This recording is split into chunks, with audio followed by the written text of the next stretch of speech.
예수님께서 마지막으로 예루살렘에 올라가셨을 때 어린 나귀를 타고 예루살렘에 입성하셨고, 군중들은 종려나무까지 이 팜 브랜치를 가지고 막 이렇게 흔들었어요. 그래서 호산나를 외쳤습니다. 이 일과 이 날을 기념하는 것이 종려주일 행사라고 볼 수 있습니다. 요한복음 12장 12절 13절, 그 이튿날에는 명절에 온 큰 무리가 예수께서 예루살렘으로 오신다는 것을 듣고 종려나무 가지를 가지고 맞으러 나가 외치되 호산나 찬송하리로다, 주의 이름으로 오시는 이 곧 이스라엘의 왕이여 하더라. 이 유대인들에게 이 종려나무, 이 대추야자 나무의 그 큰 브랜치는요, 승리와 번영을 상징합니다. 이 푸르름, 생명, 승리, 번영. 그래서 이 종려나무 가지를 흔드는 것은 전쟁에 승리하고 돌아온 왕이나 개선 장군에 대한 경의의 표시로 그렇게 나타냈던 것이죠. 이스라엘의 역사에 광복절과 같은 날이 언제냐? 수전절이라고 불리는 하누카라는 행사가 지금도 계속 이어지고 있는데, 우리 연말에 하누카 행사가 있잖아요. 그것이 이스라엘의 광복절 같은 거예요. 기원전 166년에 유다를 정말 핍박했던 압도적인 전력의 셀류코스 왕조가 있었습니다. 시리아 제국이라고도 불리는데요. 엄청난 전력을 가지고 그들에게 쳐들어왔는데 이것을 막아냅니다. 유다 제사장 아들 마카비가 군대를 조직하고 엄청난 압도적인 그 전력의 시리아 제국과 맞섰는데 거기서 하나님의 도움으로 승리하게 됩니다. 놀라운 일입니다. 그리고 마카비가 군대를 이끌고 돌아올 때에 종려나무 가지를 흔들면서 그를 맞이하게 되죠. 그 영광의 시간을 기억하는 것 같습니다. 이제 예수님도 로마 제국으로부터 독립을 마카베와 같이 가져오실 거다. 죽은 자도 살리신 예수님이 일들을 능히 하실 수 있을 거다. 저분이 우리의 왕이 되신다면 우리는 가능하다. 백성들은 약속이나 한 듯이 예수님을 맞이하면서 종려나무 가지를 흔들며 입성을 축하합니다. 그런데 우리 예수님은 종려나무 가지를 흔들던 그들의 기대를 만족시키려고 오신 것이 아니었습니다. 인류의 죄를 짊어지시고 죽으러 오신 겁니다. 그 종려나무 가지를 흔들며 입성하신, 그 사이로 입성하신 예수님은 곧 5일 뒤에 십자가 달려 돌아가십니다. 개선 장군 승리한 왕이 멋진 말을 타고 위상을 뽐내며 예루살렘에 입성하신 것이 아니었습니다. 한 번도 타보지 않은 어린 나귀를 타고, 그 모습이 얼마나 우스웠어요. 비틀비틀하면서 겨우겨우 한 걸음씩 오는 그 어린 나귀를 타고 겸손하게 예언을 이루시려고 입성하신 것입니다. 십자가에 참혹하게 죽는 아버지의 주신 사명을 겸손하게 순종하시려고, 우리 죄인들을 구원하시러 평화의 왕의 모습으로 이 모든 걸 다 하시면서 입성하신 것입니다. 예수님이 마지막으로 예루살렘에 이렇게 입성하신 날을 기념하는 주일을 종려주일이라고 하고, 고난주간의 절기가 바로 이때부터 시작됩니다. 오늘 죄인인 우리가 구원의 은혜가 절실한 우리가, 이 사실을 모두 알고 있는 우리가 우리 주님을 열렬히 환영하고 가슴 벅차게 믿음의 종려가지를 흔들며 그분을 높여야 되지 않을까요? 오늘 종려주일이면서 고난주간이 시작되는 이 시점에서 예수님의 십자가의 고난을 다시 한번 마음속 깊이 묵상하고 새기는 그러한 시간이 되길 바랍니다. 두 가지로 함께 은혜를 나눕니다. 고난을 당하시려 예루살렘에 입성하신 우리의 왕, 고난당하러 오셨습니다. 초기 기독교인 사도 시대부터 이미 그리스 철학에 영향을 받은 영지주의 이단들이 활개를 치고 있었습니다. 바울이 세운 교회들이 가장 교리적으로 심각한 도전을 받았던 부류가 있었는데, 첫째는 유대교적 교리, 둘째는 그리스 철학에 영향을 받은 헬라인들이 무리를 일으킨 사건들이 있었습니다. 그래서 거짓 교사들을 맹렬하게 비판하며 편지를 쓰잖아요. 바울이 전한 믿음의 도에 심각한 도전을 준 사상들이 바로 이러한 사상들입니다. 특별히 사도 요한이 요한복음과 요한서신을 기록할 1세기 말의 상황에서는 헬라 철학에 기반을 둔 기독교 이단들이 엄청나게 일어났습니다. 헬라 철학의 큰 기초를 이룬 사상이 플라톤 사상이었는데 바로 그 세계관이 이원론 사상이었습니다. 듀얼리즘. 영의 세계와 육의 세계를 분리시켜서 생각합니다. 영은 선하지만 육은 속하다. 악한 것이다. 완전한 선, 완전한 영의 세계를 이데아라고 불렀습니다. 육은 속하다고 배워왔던 헬라 사람들에게 있어서 예수님이 거룩하신 로고스, 헬라 철학에 있어서 최고 선이고 가치고 존재인 그 로고스가 이 속된 육신을 입었다는 자체가 믿어지지 않고 받아들여지지 않는 것이죠. 그래서 이것을 거룩하게 미화시키려고 하다 보니까 잘못된 발상에 이르게 됩니다. 그러한 그리스 사상에 영향을 받은 초기 기독교 이단들 중에 가연설을 주장했던 부류가 있습니다. 한자를 그대로 풀이하면 가짜로 나타났다는 거예요. 그냥 보여지는 것, 우리 육신을 입지 않았다는 거죠. 우리와 똑같은 몸을 입지 않았다는 거죠. 볼 수는 있지만 실체가 없다는 거예요. 그래서 우리와 다른 특수한 몸, 환상, 팬텀 이런 것으로 그들은 육신을 입지 않았다라고 주장했습니다. 도케티즘이라는 말은 그리스어로 보이다라는 뜻입니다. 보이지만 실체는 없는 것이죠. 예수님의 몸을 그렇게 미화하려고 노력했습니다. 예수는 사람의 탈을 쓰고 나타났으므로 사람이 아니고 예수의 인간성은 부정하는 그런 교리였던 것이죠. 그리고 따라서 예수님이 십자가에 달려 돌아가신 것도 환상일 뿐이고 그가 실제로 고통당한 것은 아니다라고 예수의 십자가 사건 성육신을 인정하지 않았던 것입니다. 우리 인간들의 삶을 지배하는 일상 법칙들을 예수님이 받아들이신 것과 음식을 잡수신 것, 물을 마신 것, 탄생하시고 또 물과 피를 흘리며 고통 중에 죽으신 모든 것이 다 환상이었다라고 그들은 주장한 것입니다. 위험한 사상이죠. 이 학설들은 계속 더 발전되고 더 나아가서 이 주장을 펼쳤던 발렌티누스라는 사람이 있습니다. 예수는 부패할 수 없는 정신적 몸을 가졌으며 물질 세계의 일반 법칙들의 지배를 받지 않으셨다. 물이 수도관을 쑥 통과한 것처럼 그의 어머니 마리아를 그냥 통과했을 뿐이다 라고 주장을 했습니다. 마르시온이라는 유명한 가연설 주장자도 있었습니다. 그는 선원이었으며 2세기 엘레우테리우스 교황 시대에 로마 교회에 입교하게 됩니다. 이 마르시온은 그리스도의 초기 생활과 관련시켜서 그의 가연설을 완성합니다. 그리고 마르시온 추종자들은 그가 수정한 누가복음을 읽었습니다. 누가복음에는 예수의 유년 시절이 전혀 기록되지 않습니다. 어느 날 갑자기 성인으로 훅 등장합니다. 예수님은 완전한 사람이시고 완전한 하나님이십니다. 그리고 분명한 역사 속 인물로 오셨고 어린 나귀를 타고 우리를 위해서 고난당하시러 실제로 오셨습니다. 전설도 아니고 설화도 아닙니다. 누가복음 2장 1절은 그때에 가이사 아구수도가 영을 내려 천하로 다 호적하라 하였으니 이 호적은 구레뇨가 수리아 총독이 되었을 때에 처음 한 것이라. 모든 사람이 호적하러 각각 고향으로 돌아가매.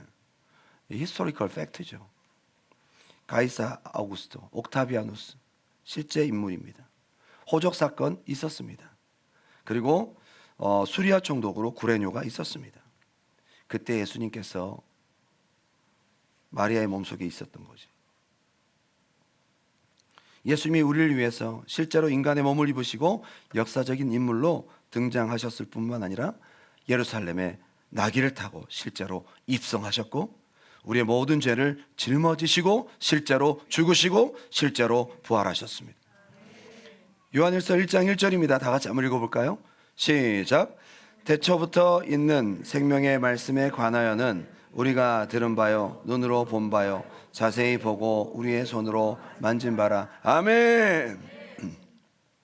요한은 이것을 분명히 강조합니다. 요한복음 12장 12절입니다. 그 이튿날에는 명절에 온 큰 무리가 예수께서 예루살렘 오신다는 것을 듣고 종려나무 가지를 가지고 맞으러 나가 외치되 호산나 찬송하리로다. 이 명절은 바로 유월절입니다. 닷새우 유월절 사건을 얘기하고 있는 것입니다. 이런 날짜의 디테일한 기술들이 전부 예수님의 예루살렘 입성을 실제로 있었던 사건으로 보여주고 있는 겁니다. 여러분, 성경만이 아닙니다. 성경이니까 그렇지, 성경이니까 예수님을 그렇게 표현하고 있지, 아니요. 믿지 않는 제3자 입장에서의 사람들도 예수의 역사적 실제성을 기록하고 있습니다. 플라비우스 요세푸스라는 사람은 넌 크리스찬 히스토리안, 유대 역사가였습니다. 그가 AD 93년에 쓴 유대 고대사에 예수님에 대한 언급이 2번 등장합니다. 그리고 이렇게 표현하고 있습니다. 빌라도가 우리 중 지도급 인사들의 고발로 그에게 십자가형을 선고했으나 처음에 그를 사랑했던 사람들은 그를 버리지 않았다. 이 역사에 기록되어 있어요. 유대인 탈무드, 그리고 마라바르 사라피온의 편지, AD 73년에 쓰여진 중요한 문서입니다. 타키투스, 여러분 다 알고 계시죠? 로마 원로원 출신의 역사가로 유명합니다. 그도 대화재 사건과 예수에 대해서 소개를 하고 있어요. 플리니 2세의 기록도 있습니다. 이 사람은 기독교인들을 박해하고 죽이는데 앞장선 인물입니다. 예수를 전혀 믿지 않습니다. 그도 그리스도인들에 대해서, 예수에 대해서 소개하고 있어요. 탈루스라는 사람은 이렇게 기록합니다. 이 역사가는요, 헬라어로 글을 남기는데 주후 30년 4월에 발생한 신비한 일식 사건에 대해서 기록하고 있습니다. 이는 예수의 십자가 사망 당시 발생한 3시간가량의 아주 이상한 어두움에 대해서 얘기를 하고 있는 것입니다. 실제로 있었던 일입니다. 게리 하버마스 박사는 역사적 예수라는 책에서 예수의 생애에 관한 고대 자료는 45개나 있다. 예수는 실제적으로 존재하셨고 실제로 돌아가셨다. 특별히 12개 자료는 예수의 죽음에 관하여서 기록하고 있는 것입니다. 우리 예수님은 우리와 같은 육체를 입으시고 역사 속에 오셨고 곧 당하게 되실 십자가 고난, 우리를 위한 구속사역을 위해서 실제로 어린 나귀를 타고 예루살렘에 입성하시어 십자가에 죽으시고 우리의 모든 죄를 다 사하셨습니다. 실제로 부활하셨습니다. 이것은 역사적인 실제요, 우리가 인정하고 받아들여야 될 실제적 사건입니다. 요한복음은 특별히 가연설 주장자들에게 분명하게 소개하고 있습니다. 요한복음 19장 31절, 이날은 준비일이라 유대인들은 그 안식일이 큰 날이므로 그 안식일에 시체들을 십자가에 두지 아니하려 하여 빌라도에게 그들의 다리를 꺾어 시체를 치워달라 하니 군인들이 가서 예수와 함께 못 박힌 첫째 사람과 또 그 다른 사람의 다리를 꺾고 예수께 이르러서는 이미 죽으신 것을 보고 다리를 꺾지 아니하고 그중 한 군인이 창으로 옆구리를 찌르니 곧 피와 물이 나오더라. 예수는 우리와 실제적인 우리와 같은 몸을 입으셨다는 겁니다. 이렇게 하시려고 예루살렘에 입성하신 거예요. 여러분에게도 십자가 사건이 실제가 되지 않으면 아무 소용이 없습니다. 극단적 가연설까지는 아니지만 이것이 나의 사건으로 실제로 와닿지 않는, 이건 제가 명칭을 붙인 겁니다. 네오도케티즘. 여러분의 지적 동의에 머무르고 있는, 종교 행사에 만족하고 있는 이 예수의 사건은 나에게 실제가 아닌 이론에 머물러 있는 이 네오도케티즘. 바쁜 일상을 살아가면서 마음의 분주함과 무관심, 무감각, 무덤덤함으로 이 예수의 사건이 우리에게 실제적 은혜가 되지 못하도록 사탄은 몸부림치고 있는 것입니다. 바쁘고 여유 없고 이걸 묵상할 시간이 없는 이 중요한 나를 위한 실제적인 생명의 사건을 우리의 지식에, 우리의 전통에만 머물게 하고 있는 것입니다. 오랫동안 교회를 다니신 여러분들은 어떻습니까? 귀에 못이 박히도록 들은 십자가, 예수님의 몸이 못에 박혔지만 우리 귀에도 못이 박혔다. 해마다 돌아오는 고난절기, 몇 끼 금식하고 절제 좀 하고 조용히 죽어 지내며 습관적으로 스쳐 지나가는 절기에 그냥 머물러 있지는 않습니까? 너무 익숙하게 이미 다 알고 있는 이야기잖아요. 한두 번 감동하고 울어볼 수는 있지만 계속 감동받고 절기 때마다 울 수는 없잖아. 이렇게 생각하고 있는 것입니다. 믿는다고는 하지만 지적 동의에 세뇌 수준에 머물러 있는 아무런 능력이 없는 이 생명의 지식. 믿는 이론이 있고 믿지 않는 이론이 있습니다. 때로는 믿다가도 믿음이 식어지고 다시 이론으로 돌아가면 의심이 들어오기도 합니다. 이거 다 가짜 아니야? 인간이 만들어낸 그런 신화 아닐까? 여러분 속에 남아있는 이 네오 도케티즘의 이 모든 잔재들이 오늘 이 고난주간 시작인 종료주일에 성령의 은혜로 다 사라지고 예수의 사건이 나의 사건이 되기를 주님의 이름으로 축원합니다.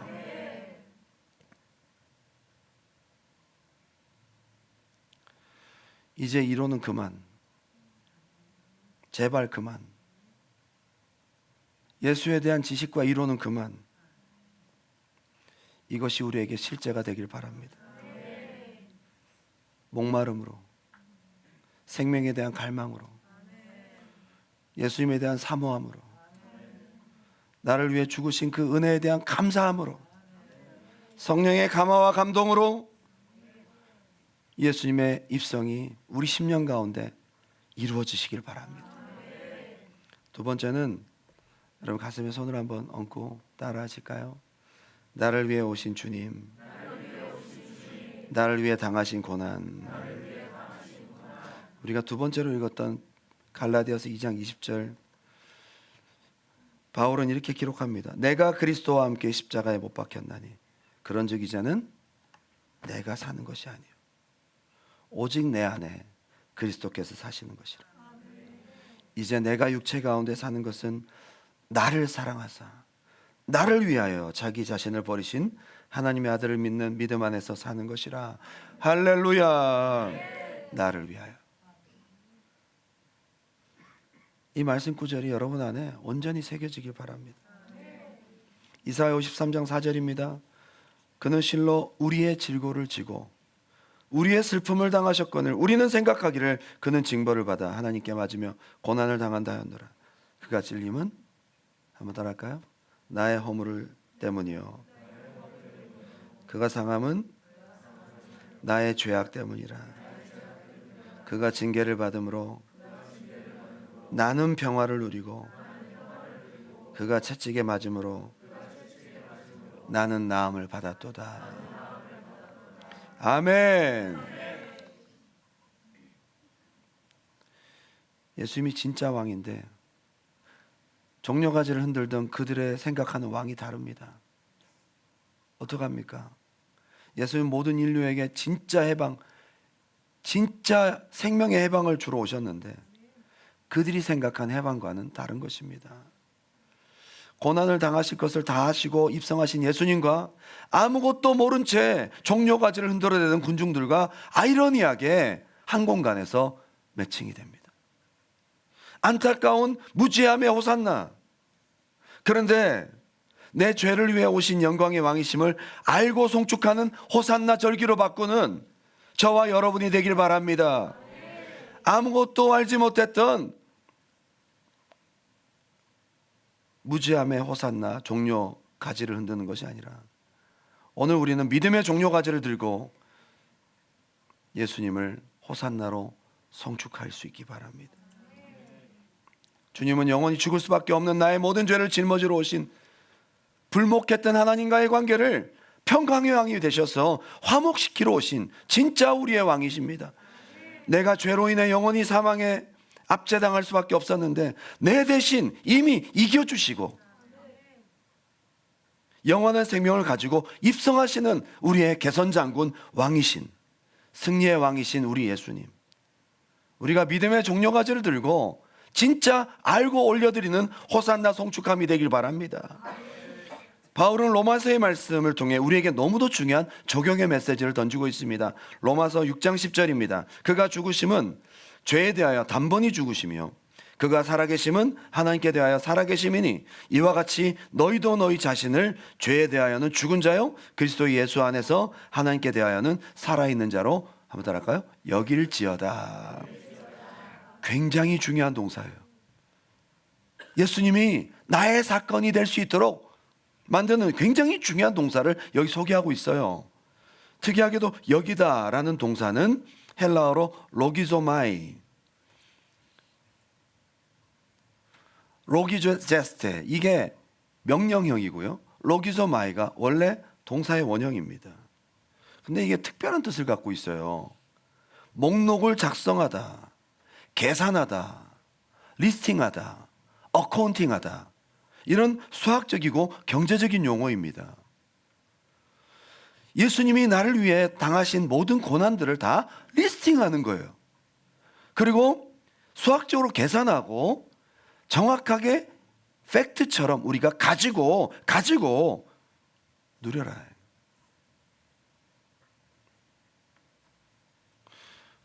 우리가 자주 사용하는 이 카드가 있잖아요. 비자 카드, 마스터카드, 아메리칸 익스프레스, 여러 가지 카드가 있잖아요. 여러분, 플라스틱 쪼가리 아닙니까? 우리가 그걸 어떻게 답례하겠습니까? 막 몇백 불씩 그냥 쓰잖아요. 식당에 저벅저벅 들어가 쓰잖아요. 물건 사러 들어가, 이 플라스틱 쪼가리 하나를 믿고 가는 거 아닙니까? 이런 게 여기는 거예요. 그 안에 돈이 있다고 여기는 겁니다. 서로 이것이 여겨지니까 통용이 되는 거 아니겠어요? 예수님이 나를 위해 죽으시고, 나를 위해 부활하시고, 나를 위해 채찍에 맞으시고, 나를 위해 저주받으시고, 나를 위해 거절당하시고, 나를 위해 가난해지시고, 나를 위해 침배침 당하시고, 나를 위해 수치를 당하신 것을 여길지어다. 나를 위한 사건이라고.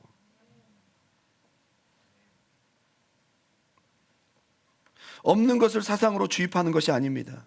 있는 사실을 리스팅하고 있는 사실을 어카운팅해서 내가 가지는 것입니다. 실제로 죽지 않았는데, 실제로 나를 위해 고난당하지 않았는데 이걸 생각하라는 것이 아니에요.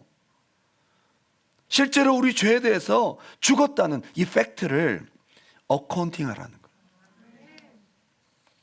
오늘 예수님의 예루살렘의 입성의 사건이, 한번 따라 합시다. 나의 사건. 주님의 고난의 은혜는 여러분 각각을 위해 주어진 축복입니다. 진짜 우리가 지적 동의에 머무르는 것이 아니라 믿고 누리는, 나와 직접적으로 나의 영혼과 나의 생명과 나의 영원한 거처에 직접적으로 연관이 되는 믿음의 고백이 있기 바랍니다. 또 사람들은 이렇게 생각합니다. 우리를 사랑하신 것이지 나는 우리를 위해 십자가에 죽으신 거 동의한다 이거예요. 여기 있는 모든 사람들을 위해서 죽으신 거, 근데 나를 생각하면 조금 나라는 것에서 바운더리가 서지는 거죠. 개인적으로 믿기가 어려운 것입니다. 군중 속 지적 동의자, 무리 속 종교 행사자에 머물러 있는, 예배를 드리고 주여라고 부르짖고 찬송 부르며 막 울고, 저는 사실 이것이 이해가 되지 않았어요. 그 사건이 내 사건이 되기 전까지는. 이게 그렇게까지 울 일인가? 저렇게 애통할 일인가? 분위기상 애통해 보려고 노력하고 울어보려고 노력을 했습니다. 그러면서도 이런 제가 이거 이렇게 해도 되나? 라면서 쑥스럽기도 하고 누가 볼까 봐 수련회를 가면 다 울고 회개하는데 저만 울지 않습니다. 정말 강팍하기 그지없는 사람이었어요. 6년을 수련회를 따라갔는데 한 번도 운 적이 없어요. 내 사건이 아니니까 그랬어요. 성령 안에서 내 사건이 아니니까 그랬다고요. 정말 아이러니하죠. 가장 은혜의 자리에, 은혜의 군중 속에 있으면서도 내 사건이 안 되더라고요. 이 은혜로운 절기를 보내고 있는, 이 종료주일 예배를 드리고 있는 여러분 가운데서도 혹시 이런 분들 계십니까? 성령님, 예수님의 사건이 나의 사건이 되게 도와주시고, 예수님의 고난이 나의 고난이 되게 도와주시고 예수님의 승리가 나의 승리가 되게 도와주시고 예수님이 나 때문에 오셨구나. 나 때문에 죽으셨구나. 이런 고백들을 앵무새처럼 정말 많이 했어요. 근데 이것이 내 입술과 지적인 동의로만 여겨지는 것이 아니라 성령으로 가슴 깊이 깨달아지니까.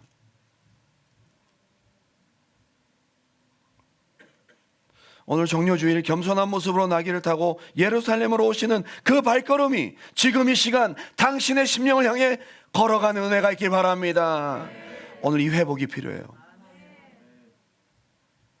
그토록 온몸이 찢기고 이리저리 끌려다니고 침뱉음 당하시고 온갖 모욕과 폭행을 당하시면서까지 그토록 나에게 주시고자 했던 그 영원한 생명,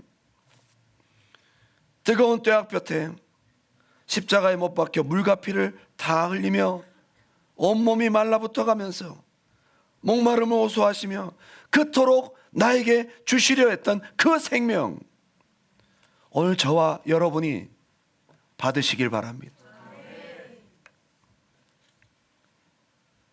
오늘 설교를 마무리하면서 역사적인 이야기를 하나 하고 마치고자 합니다. 요한 에버하르트 슈테른버그라는 독일의 화가가 있습니다. 우리에겐 스텐버그라고 알려진 화가입니다. 성 베드로 성당 위고 신부의 요청으로 십자가에 달리신 예수님에 대한 그림을 그려달라고 부탁을 받아요. 그는 성당의 부탁을 받고 그림을 조심스럽게 그려갑니다. 근데 얼마 동안 그리다가 중단해 버려요. 그리고 다시 시작할 생각이 없습니다. 왜냐하면 그림값이 너무 싸다는 거예요. 너무 싸게 흥정이 되어서 그릴 마음이 없어져 버렸어요. 불만을 표시합니다. 물론 그 당시에 성화를 좀 그려야 되는 거거든요. 분위기상 이게 성화를 잘 그려서 어디 전시를 하고 하는 게 이제 화가들에게는 이력인 거죠. 명성 있는 화가가 되려고 하기도 했지만 돈 때문에 마음이 상해 버렸어요. 그래서 그림값을 다시 흥정할 생각으로 그리다 만 그림들을 그냥 처박아 버렸어요. 그러던 중에 또 일을 해야 되니까 집시 페피타라는 여자 모델을 구합니다. 그리고 세속적인 그림을 그려요. 그 당시에 누드 그림도 많이 그렸잖아요. 어느 날 그림을 그리다가 잠시 쉬게 될 때에 이 모델이었던 페피타가 초안만 만들어 놓고 완성하지 않은 그림을 보면서 그 그림에 대해서 질문을 합니다. 저 그림이 뭐예요? 무슨 그림이길래 저렇게 사람이 고통스럽게 죽어가고 있어요? 예수님의 십자가에 달린 고통의 그 장면을 바라보고 질문을 하는 거죠. 무슨 잘못을 했기에 저렇게 고통을 당하고 죽어가고 있죠? 전혀 몰랐던 겁니다. 이분은 예수님이라는 분인데 우리 죄인들을 위해서 십자가에 달려 돌아가시는 그런 장면이에요. 그랬더니 여자가 자꾸 묻기 시작합니다. 그 상황들을 쭉 얘기를 했더니요, 그냥 통속적인 이야기죠. 이 사람은 뭐 그렇게 감동적으로 설명할 수 있는 것도 아니었고 마음도 그러지 않았고요. 그냥 뭐 예수님에 대한 일대기를 쭉 얘기를 하다가 어떻게 십자가에 달려 돌아가셨는지를 얘기를 합니다. 근데 여자가 막 울기 시작해요. 왜요? 왜 죽어야죠? 너무 억울하잖아요. 그래서 막 거기에 감정이입을 합니다. 저분은 죄가 없으시다면서요. 근데 왜 저렇게 죽으셔야 되죠? 우리 모두의 죄를 위해서 십자가에 달려 돌아가신 거예요. 저분은 죄가 없어요. 우리 죄 때문이에요. 그랬더니 이 페피타가 물어봐요. 그러면 저분이 저 같은 사람을 위해서도 돌아가신 건가요? 저의 죄를 위해서도, 저는 죄가 많은데 저의 죄를 위해서도 죽으신 거 맞나요? 그랬더니 예, 그렇습니다. 그 자리에서 페피타가 막 오열하기 시작합니다.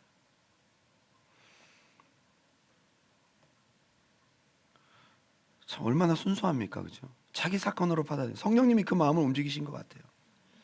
근데 이 여자가 막 울다 말고는 그렇다면 저분이 선생님의 죄를 위해서도 십자가에 못 박히셨나 이렇게 물어봐요. 찔리게. 그렇다면 저분이 선생님의 죄를 위해서도 십자가에 달려 돌아가셨나요? 그 말에 쉽게 대답이 안 나오더라는 거예요. 이 감동 없는 이야기를 전해 듣는데도 페피타는 너무나 가슴 아프게 울며 자기의 사건으로 받아들이는데, 그와 대조적으로 너무 잘 알고 있지만 자기 사건이 아닌 자기는 이 말을 쉽게 할 수가 없더라는 거예요. 너무 여자가 슬퍼하고 괴로워하니까 위로하는 마음으로 울지 마세요, 그래도 예수님이 3일 뒤에 살아나셨답니다. 그랬더니 눈을 번쩍 뜨면서 정말요? 그 이야기에 푹 빠져서 예수의 죽으심과 부활에 대해서 자기 사건으로 스폰지처럼 빨아들여요. 그리고 여인의 얼굴이 환하게 밝아집니다. 그런 기쁜 낯을 하는 여인을 보는 순간 스탠버그는 마음에 큰 찔림을 받습니다. 야, 지금 이 여인은 예수도 몰랐다가 오늘 처음 알았는데 이렇게 자기 일처럼 여겨져서 슬퍼 울기도 하고 부활하셨다니까 이렇게 뛸 듯이 기뻐하는데, 나는 정말 믿는 사람인가? 나를 위해서 죽으신 것이 맞나? 예수님 부활하신 것을 내가 정말 믿기는 하는 건가? 큰 자책감이 밀려오기 시작합니다. 그러면서 야, 정말 나도 한심하다. 이런 예수님의 십자가에 달리신 그림을 보면서 고작 돈 몇 푼 적게 준다고 기분 나빠서 내가 흥정하고 이걸 처박아뒀구나. 마음속에 찔림이 옵니다. 그 페피타가 돌아간 뒤에 스탠버그는 잠을 이룰 수 없습니다. 계속 그 소녀의 질문이 마음속에 맴돌아요. 저분이 선생님의 죄를 위해서도 십자가에 달려 돌아가셨나요? 계속 마음속에 되뇌어옵니다. 그리고 그날 밤 침대에서 일어나 그 그림을 향해 다가갑니다. 그림 앞에 딱 서는 순간 주님의 음성이 들립니다. 내 너를 위하여 몸 버려 피 흘렸건만 너 나를 위하여 무엇하느냐. 이 음성을 들어요. 그 자리에서 무릎을 꿇고 스탠버그는 눈물로 회심합니다. 이제 스탠버그에게 예수님의 십자가는 나의 사건이고 나에게 이루어진 사실이 된 것입니다. 감사한 마음으로 그림을 완성하고 눈물로 완성하였고, 그 그림 밑에다가 붓으로 주님의 들은 음성을, 주님으로부터 들은 음성을 새겨 넣습니다. 내 너를 위하여 몸 버려 피 흘렸건만 너 나를 위하여 무엇 하느냐. 이 작품이 스탠버그의 십자가라는 작품입니다. 실제로 이 작품은 뒤셀도르프 미술관에 전시되었던 적이 있었는데요, 이걸 보고 많은 사람들이 은혜를 받습니다. 특별히 그 후 1719년 젊은 귀족이었던 진젠도르프 백작은 디셀도르프 미술관에서 이 그림을 보고 이 문구를 보는 순간 그대로 얼어붙어 버립니다. 내 너를 위하여 몸 버려 피 흘렸건만 너 나를 위하여 무엇 하느냐. 그 자리에서 그는 회심하며 주님, 저는 주님을 위해서 아무것도 한 것이 없습니다. 이제 제 삶을 주님께 드립니다.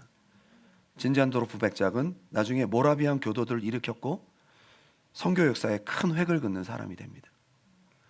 19세기 영국의 작가 프랜시스 하버갈이라는 사람이 이 일화에서 영감을 얻어서 유명한 찬송가 내 너를 위하여 찬송가를 작사하게 됩니다. 세상에는 사랑의 종류들이 여러 개 등장합니다. 영어로 표현하자면 I love you because. 보통 다 이렇죠. 이래서 너를 사랑해. I love you if. 네가 이렇게 한다면 사랑해. 얼마나 조건적인 사랑만 난무합니까? 우리 주님의 사랑은 I love you in spite of.